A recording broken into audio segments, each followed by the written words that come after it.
producers behind the scenes at SKOR North and 1500 ESPN have sports opinions. So they want you to hear them. It's the perfect digital sports soapbox to scratch that Minnesota sports itch. This is the SKOR North Taxi Squad. Did the Minnesota Timberwolves do enough at the NBA trade deadline to remain competitors atop of the Western Conference? We will answer that question and discuss a whole bunch of other topics here on the SKOR North Taxi Squad. Welcome in, everyone. My name is Jason Stormer, joined along Artis Woods and AJ Fredrickson. You can check us out on SKORNorth.com, the SKOR North mobile app, Apple, Spotify. You want to check out our lovely faces, though? Check out the SKOR North YouTube channel. Guys, got to catch my breath just a little bit. Whew, we are scrambling a little bit here as the show begins because what?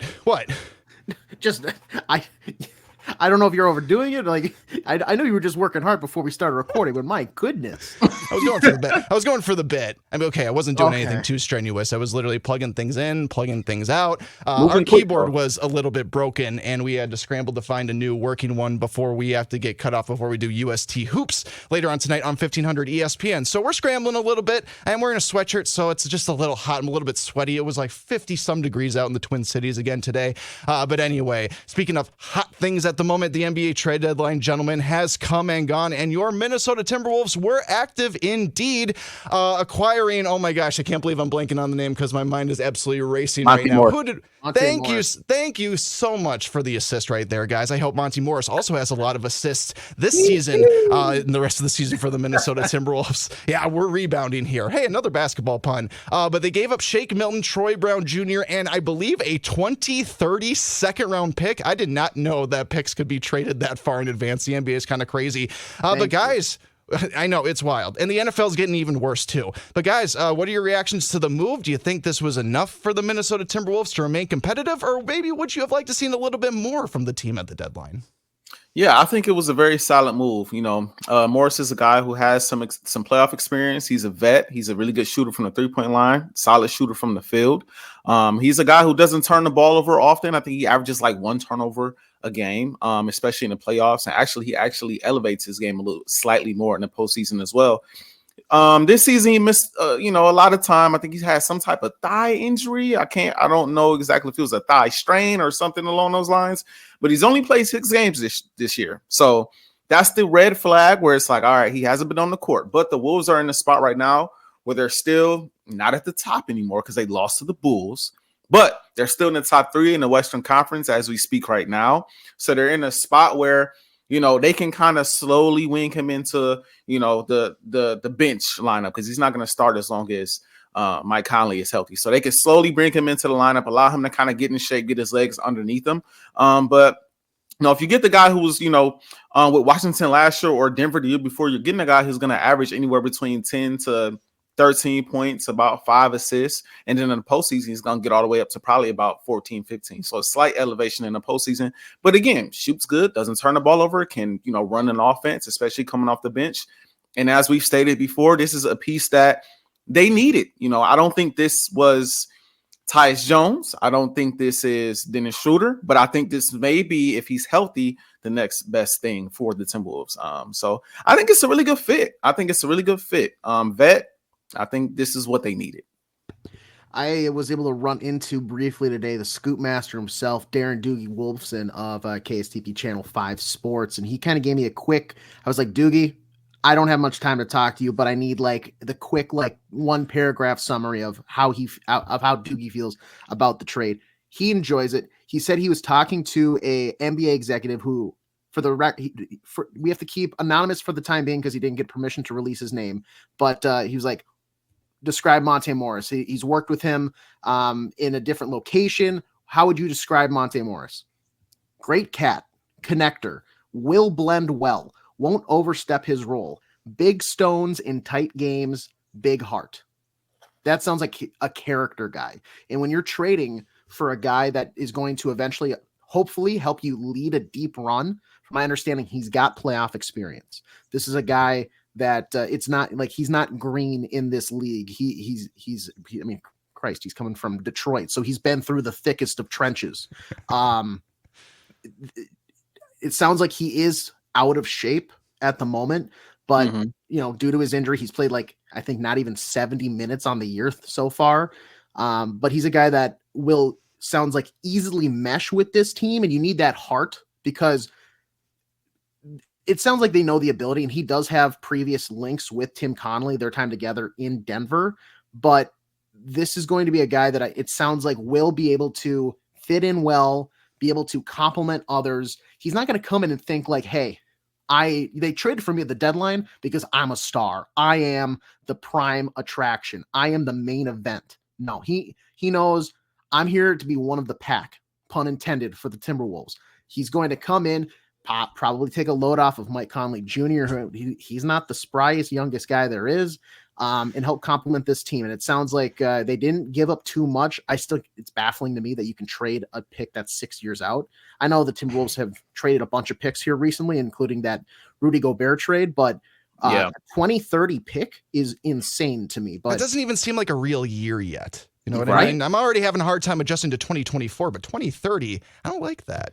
Doesn't seem possible. Yeah, but says the guy that's about to turn 30 in like a couple weeks. So you know what I mean. I'm thinking about that kind of stuff right now. That's great. But yeah, no, I mean he's out of shape now because of the injury and stuff. But this team doesn't need an instant impact. Like obviously you're subtracting two guys in who they traded, but the one they're getting back, you can ease him in. And I think that's the biggest thing. And based on the character, not to have a prejudice against like the NBA and like do the stereotypical, like there's prima donnas, there's that in every sport, but some guys I think you could trade for. Maybe they're out of shape and they're like, nah, you know what? I'll come back at my own pace. Like, let me hit the gym. I'll work myself into it. You just relax. Monte Morris sounds like a guy who's going to hit the gym. He's going to have a strict regimen. He knows he wants to join this club, and he's eager to join the Timberwolves. I'm looking forward to a new venture with them and a new chapter in his career. And, come early April, maybe he gets back in the fold, and that's when they really start clicking right before the most important part of the season, the second season, if you will, the postseason.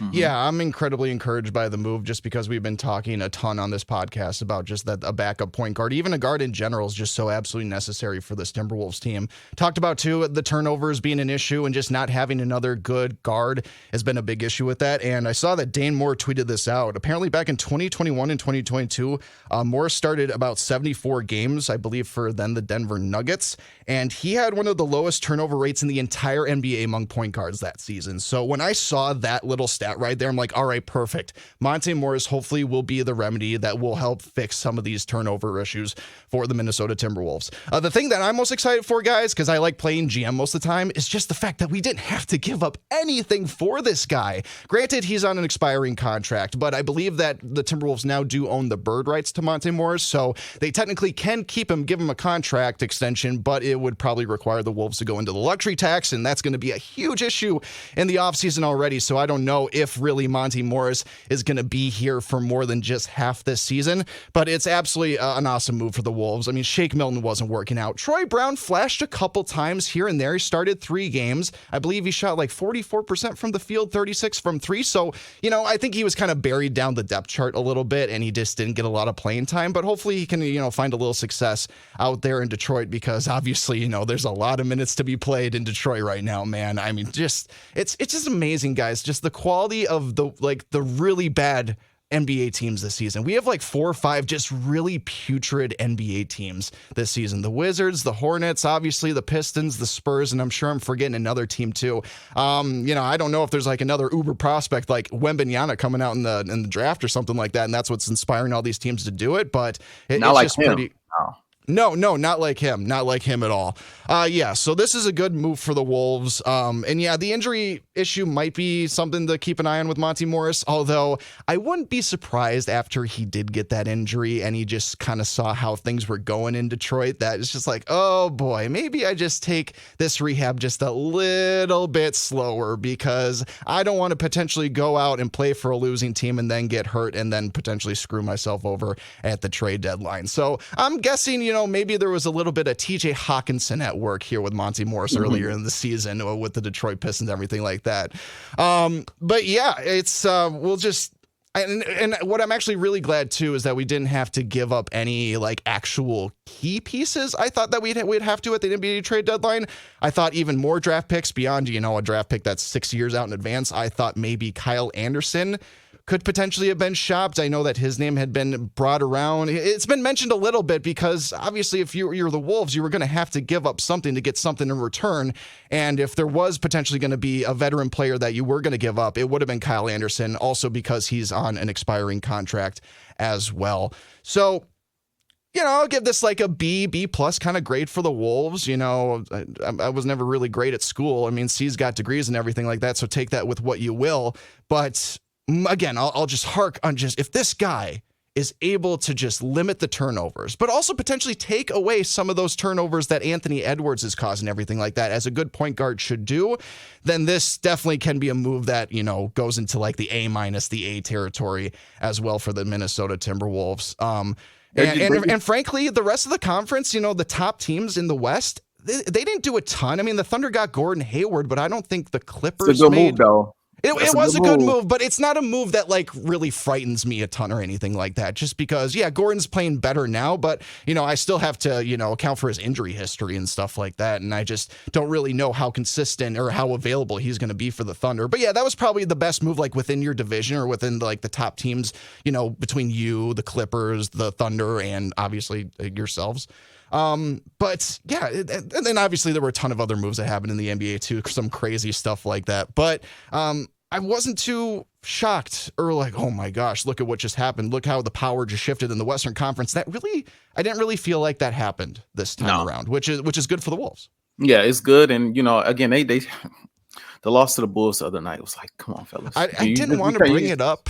I didn't want to bring it up. It's like, we don't have to dive into it, but it's just kind of like, come on, fellas. Like, these are games, again, that you have to have. But a guy like Morris, again, who's a vet, who has some playoff experience, what I'm looking for truly out of him is for him to, again, not turn the ball over, hit perimeter shots. But I think more than anything, I think him and Mike Conley are pivotal for this team, for locker room leadership, just being a voice for the younger players, but also for moments. Like the playoffs, especially in basketball, in any sport, honestly, but really in basketball, it's about moments sometimes. It's about stopping the bleeding. It's about that timely pass. It's about that timely shot. It's about, okay, let's milk the clock here instead of going for a quick bucket. It's about, all right, let's slow the game down here. Okay, maybe we should call a timeout here. It's about that type of thing in the playoffs. And I feel like in the last few years, the Wolves could have made, I don't know if, last year they ran into the Nuggets, so they were probably going to lose no matter what. But the year before, the series against the Grizz, it was about moments. Like they could have easily won that series if they would have just stopped the bleeding at times or called timely timeouts or just slowed the ball down or took smarter shots. And when you have a guy like Conley and you now have a guy like Morris coming off the bench, there's just guys that can kind of steer the ship a little bit. All right, this is getting a little wild. Okay, the waves are picking up. Let's slow it down. Let's get an easy bucket. Let's get a smart play in here. A coach on the court is what you kind of get out of him. And so that's why I like it the most. He's not a guy who's going to wow you on a stat sheet, which is why he's coming off the bench. But that's not what the Wolves need. They have scorers, they have shooters, they have defenders. He's a pretty decent defender too. Yes.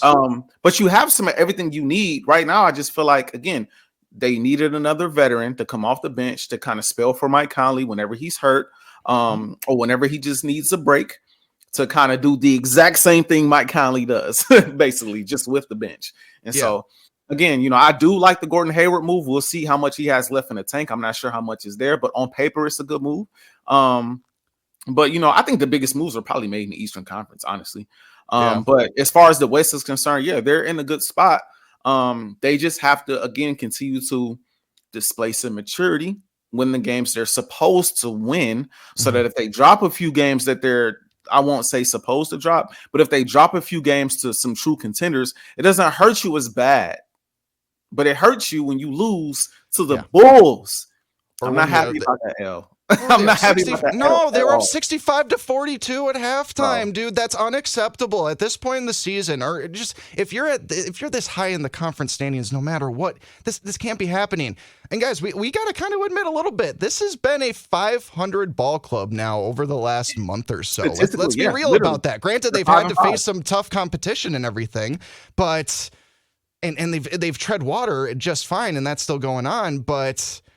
This is becoming a trend now, these losses, and I'm hoping that they can feel like a little bit of reset with the NBA trade deadline just because of all the momentum it kind of injects into franchises. And I hope now everybody's all right. We're getting Morris in here and it's going to be good. And now we're going to hopefully play a little bit more disciplined basketball. And, we had Rudy Gobert even say after that game too, like, guys, we got to focus on ourselves. We got to stop like complaining about calls and everything. I hate to even say this too. I think even to an extent, Anthony Edwards this season has taken over the mantle from Karl Anthony Towns of the Timberwolves player that complains to the refs the most. I think that has happened this season. I think Cat's kind of scaled back just a little bit. I think he'll still get in refs' faces, but now it just seems like we're having these conversations about Anthony Edwards almost on a weekly basis, and we're having him say, cheating ass refs at the end of games and everything, and I just like, even if those comments were completely justified, I still don't want Ant to be in this position where he feels like he needs to complain. And so I think he just needs to take the advice of his teammate Rudy and just put your head down, man. You're not going to get the best call every single time. And Rudy gets fouled a ton as a big man. He's in that situation a ton, and you don't see him lose his composure like I've seen Ant lose it in the season. Yeah, it's one of those things that, I brought it up before.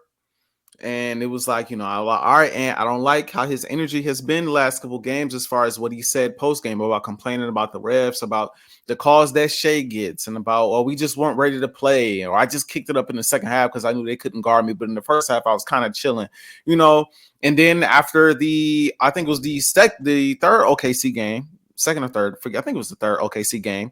And he said what he said about that, after that game, saying cheating ass refs comment that he made. I was just like, I had to say it too, just because he said it.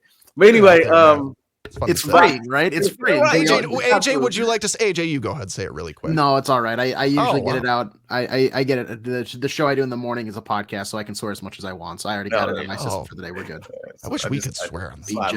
Be jealous. Anyway, I mean, we could start swearing on here. We just might get in trouble.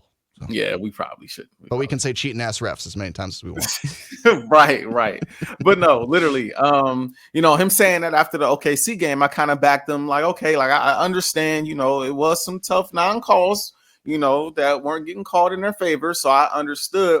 But it's one of those things, it's a fine line between, all right, you say it when it's necessary to say it. And then there's the other side of it where it's like, bro, just play through it. Like at the end of the day, you're a ball player, you're a competitor, play through it.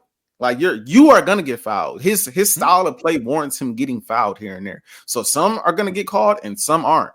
But at the end of the day, by you making more and more comments about the refs, like the referees are their own entity almost. Like they kind of band together. Like, oh, you complain about that official, well then this official is not gonna give you the call the next game, and that's kind of how they go. So as he gets older, I think he'll kind of learn how to just play into their hands a little bit. Just be a little kinder. Just work around it some so that you kind of get them on your side. Kobe used to, shout out to Kobe. Kobe used to do this thing where he would like study officials, like he'd study how they call games and stuff like that. I don't know if Ant does that, but maybe he will at some point. But yeah, it's something that he, as the leader, as the best player on the team, like he's gonna have to get away from that more than anybody. And I am happy that Cat isn't doing it, but like you said, he's starting to do it a little bit more. And it's like, all right, now, so we reel that in. There's still a ton at stake. This move was big, but like guys gotta show. And honestly, after the Bulls game, I kind of had the thought before they made the trade for Morris, I don't know if they're ready. And that was my initial thought. I was like, this team is good enough to be the 1 seed in the West. They have shown us that they can hold on to this if they play solid basketball when it matters. But I'm just not sure if the mature level right now, or just the effort level. I don't even know what word I'm looking for. I don't know if those are the right. You nailed it. You nailed it. But I don't know if they're mentally, it feels like the talent is there, but I don't know if they're mentally ready to be that team in the West. And that's a tough pill to swallow when you started off as the 1 seed, and I feel like you're going to need that home court. So we'll see how this ends. But I think this move helps. I really think this move helps. But we'll see. I don't think we can fully grade it until the postseason. I think that's when we can fully give a grade on it, because he's going to hit some big shots. He's going to make some plays. Yeah. So Yeah, and he's had starting experience in Denver, so like you mentioned, if Mike Conley needs some little bit of rest or something, he can go in there and start a ball game. And I don't think this is an issue either, guys, where this is Tim Conley bringing back a guy from his old basketball team and he just likes a guy and he's just trying to shoehorn him onto the roster or anything. I don't think that's happening because I think Monte Morris's name was circulating across all the NBA. It wasn't just the Timberwolves that were interested in him. I'm sure other teams were as well. So I don't think this is like, I know nepotism isn't the right word for in this situation, but I don't think this was like Tim Conley just always liked this guy and just wanted to bring him onto the roster just because he's the GM and he can pretty much do whatever he wants. Your reactions really quick. I know we got to wrap things up pretty quick. This is probably going to be like one of the shortest episodes of Taxi Squad of all time. Karl Anthony Towns is an all-star. You guys cool with that over Rudy Gobert? Yeah, maybe not. Okay. Overall, it's been quite a big debate in the Twin Cities ever since the All-Star selections were announced. I mean, just because Rudy is the best defensive player on the best defensive team in the NBA. And I know this is an all-star game, and I know you're not about offense in all-star games, and it might honestly have been why, and AJ just pointed me why. That's why. But I mean, alley-oops to Rudy and stuff. I don't know. It'd be fun. I mean, Cat has been solid this season. Like we got to give him credit where it's due. He's been pretty decent. He's had his moments where it's like, all right, Cat being Cat, but he's been solid this season. And Rudy is just not like, the All-Star weekend is all about the fans and what the fans would want to see. And we just got to be honest. It's not a sexy pick to have Rudy Gobert in the All-Star game. That's the honest truth. Like that is just not the pick that everybody wants. And Cat is and shoot and all of that. Yeah. No, I just have this question. Yeah, well, I'm going to ask it anyway. Well, they do obviously the fan voting for the starters. They do the voting for the starters, right? But how come that just doesn't carry over to the reserves? Like, how come those tallies don't just if say Steph Curry, he's a reserve. Like, if he finished sixth in the voting, why wouldn't he be the first player to be picked on the reserve spot? You know what I mean? The coaches get to choose. I'm just curious. I mean, the whole system's flawed because we got what's his face, the coach of the Bucks now, who's only I'm forgetting his name. What's his name? The coach of the Bucks, Doc Rivers. Right now, Doc Rivers. Thank you. He's coaching in the All-Star game, despite only coaching the Bucks for 5 or 6 games or something. They got some things they got to figure out. And losing 4 of them. He's 1-3 or 1-4. Yeah. And I think he said he's going to they are. AJ, did you catch the hockey one at all this past weekend? Because it doesn't matter. It doesn't matter. It's so stupid. The players don't even want to be there. Nikita Kucherov is going 40% on the skills challenge when there's $1 million on the line. If $1 million is enough to get these guys out of bed, then I don't know what is. So you got to figure out a better thing. What I will say though is Rudy Gobert, he's 31. Don't be mad that he's not there. This is a guy that he's physical down in the paint. Go sit on a beach, dig your feet in the sand, and just relax. Because do you want this guy flying economy on Delta to where is the fitness seat? Where's the All-Star game? I'm not sure. I almost said Vegas, but it's clearly not Vegas. I'm not sure. Indy. It's an Indy. Indianapolis. Yes. Beautiful. Let's send him to Indiana, of all places, the land of the Hoosiers in economy.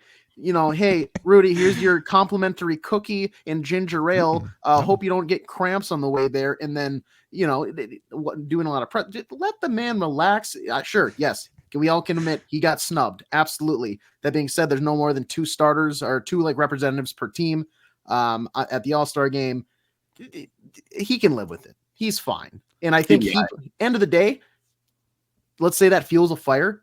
Are you saying you don't want even angrier Rudy Gobert coming back for that most important stretch of the season? Before we wrap up, big deal today out in LA. They're unveiling the statue of Kobe Bryant. Are you guys ready to see for the first time in your lives, the first ever statue of Kobe Bryant? I would love to. But do you have it loaded? Wow.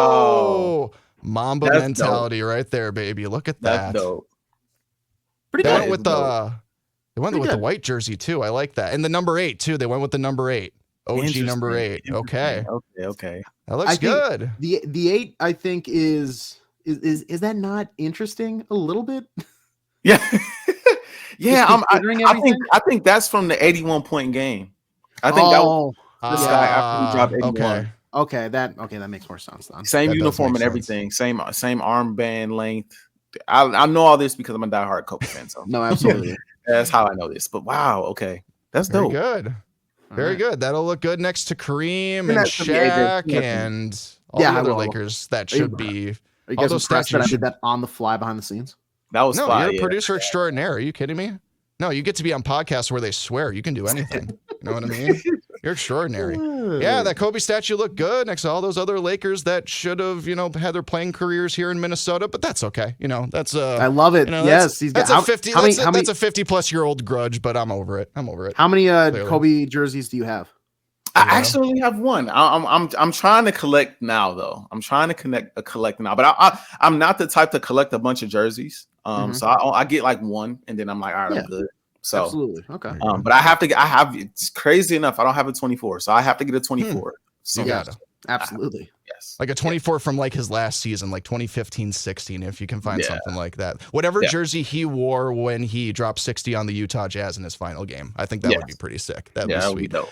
All right, guys, we got to wrap up Taxi Squad, a short edition because us producers have other duties that we got to do here at SKOR North and 1500 ESPN. But quickly, before we go, guys, give me your Super Bowl predictions. Who's going to win and why? The big game. It's going to be the Chiefs. It's going to be the Chiefs. Patrick Mahomes has proven that he can just win a game by himself.